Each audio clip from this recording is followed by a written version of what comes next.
आज मैं आपको बताऊंगी 3 ऐसे तरीके जिससे आप लास्ट लॉन्ग कर सकते हैं, टाइमिंग बढ़ा सकते हैं बिना दवाई के। अगर अपना वक्त 3 सेकंड से 30 सेकंड करना चाहते हैं तो ये वीडियो आपके लिए है। नमस्कार, मैं हूं डॉक्टर कोमल मेहता और मैं हूं आपके लिए सेक्स हेल्थ काउंसलर। अब आप पिछले कुछ समय से मेरी बहुत सारी वीडियोस देखते हैं। आज मैं बताने वाली हूँ वो सीक्रेट जो हम अपने थेरेपीज में बताते हैं। तो अगर आपको ये है समस्या तो इस वीडियो को पूरा अंत तक देखें, शेयर जरूर करें और चैनल डॉक्टर कोमल है तो सब्सक्राइब जरूर करें। तो चलिए हम बात कर रहे थे ऐसे तरीके जिससे आप नेचुरली अपना टाइम बढ़ा सकते हैं। सबसे पहले इस क्वेश्चन को आंसर करेंगे कि आपका टाइम होना कितना चाहिए। आपका परफॉर्मेंस के दौरान टाइम 1 मिनट से भी कम है जिसके अंदर आपको डालने से पहले या डालने के दौरान या आपका परफॉर्मेंस के दौरान टाइम 1 मिनट से भी कम है जिसके अंदर आपको डालने से पहले या डालने के दौरान या एकदम से झड़ जाता है तो वो एक समस्या हो सकता है जिसे हम प्री मैच्योर इजैकुलेशन कहते हैं। प्री मैच्योर इजैकुलेशन या जल्दी रसखलन होना एक ऐसी समस्या है जिससे काफी सारे पुरुष ग्रसित हैं। उन्हें यह समस्या समझ ही नहीं आती या आती है तो इसके इलाज के लिए इतना ज्यादा भागना पड़ता है कि समस्या ना होते हुए भी वो अंधाधुंध दवाइयां ले रहे होते हैं। मैं आपको बताने वाली हूँ ऐसे 3 तरीके जिससे आप नेचुरली घर पे बैठे बिना दवाइयों के अपने टाइम को 3 सेकंड से 30 मिनट तक कर सकते हैं। कैसे करना है इसे? Point number 1 which is very pause and breath.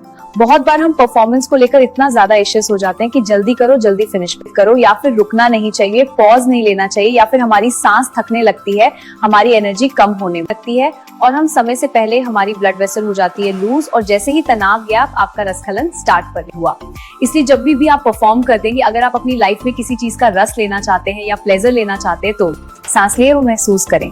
जैसे पार्ट में लगेंगे तो गिविंग पार्ट में है वो कम होगा, घबराहट कम होगी, मजा बढ़ेगा और आपकी खुद की बॉडी भी उसे समझने लगेगी।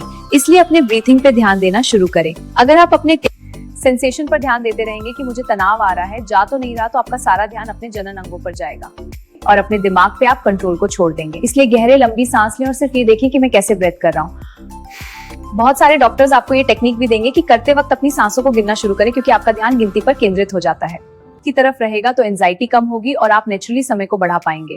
दूसरा बहुत बड़ी टेक्निक स्टार्ट एंड स्टॉप।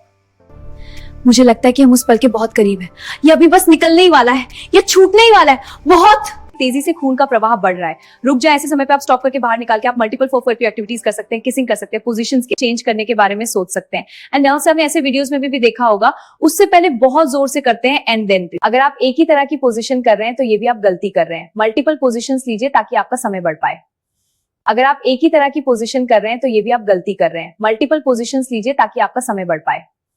तीसरा बात आती है वैसे इंपॉर्टेंट, आपके सेंसेशंस खुद पे ही जुड़ी हुई है और पार्टनर के प्लेजर की तरफ ध्यान नहीं दिया जा रहा है तो भी बहुत जल्दी हो जाएगा।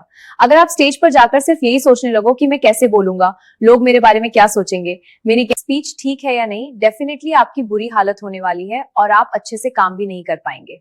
इसलिए अगर आप स्टेज पर जाएं और आप ये सोचें कि जितने लोग हैं इनको मेरी बात से मजा आ रहा है या नहीं, मैं जो बोल रहा हूं वो इनके लायक है या नहीं, तो आपका ध्यान में से हटकर दूसरे पे जाता है और वहां जाते ही आपके सेंसेशंस।